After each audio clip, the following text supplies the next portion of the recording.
Also this morning in Carrabassett is Rebecca London, who was thrown from the ski lift yesterday morning among those who were injured. But you look like you're in great shape. Rebecca, how are you feeling?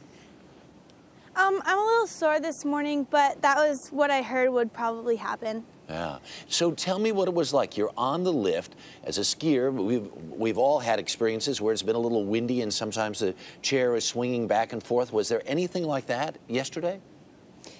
You know, Harry, I've been skiing for almost 20 years now, and I have been in really windy conditions, and yesterday definitely wasn't the worst. I didn't notice any terrible winds while I was riding. Was there any warning then whatsoever for you? Was there any sensation before the lift went down?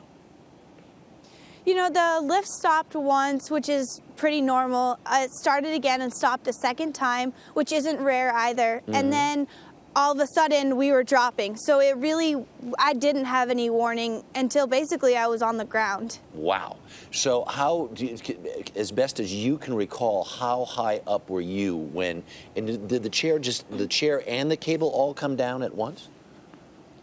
I was about 15 to 20 feet in the air when it happened, and the chair was still attached to the cable, so it was the entire mechanism that fell. The whole cable and chair fell. Wow. And as this was going on, what was going on in your brain?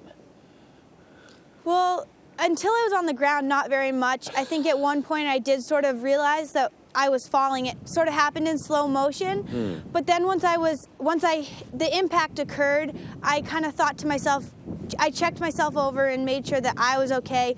And then I realized that there were probably people who needed my help. So I took my skis off and I kind of got up and looked around to see what I could do to help out. Right. Did you have any trouble, because there's a safety mechanism, of course, that comes down over the chair. Were you entangled in that at all? Could you get free of that all right?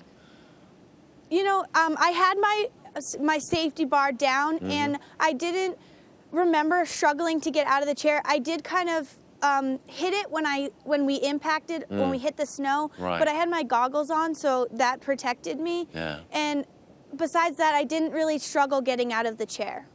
Boy, and once you were, did you see anybody who was hurt badly? It was kind of difficult to see whether anyone was severely hurt, basically because I think a lot of the injuries were internal and everyone had all of their snow gear on. Yeah, sure. The only reason that I knew if someone was severely hurt was that they were getting the most attention from the ski patrol. Wow. Rebecca, good job in recounting your story. Thanks very much for taking the time, and glad you're welcome. You're feeling all right this morning. Appreciate it. Have a nice day.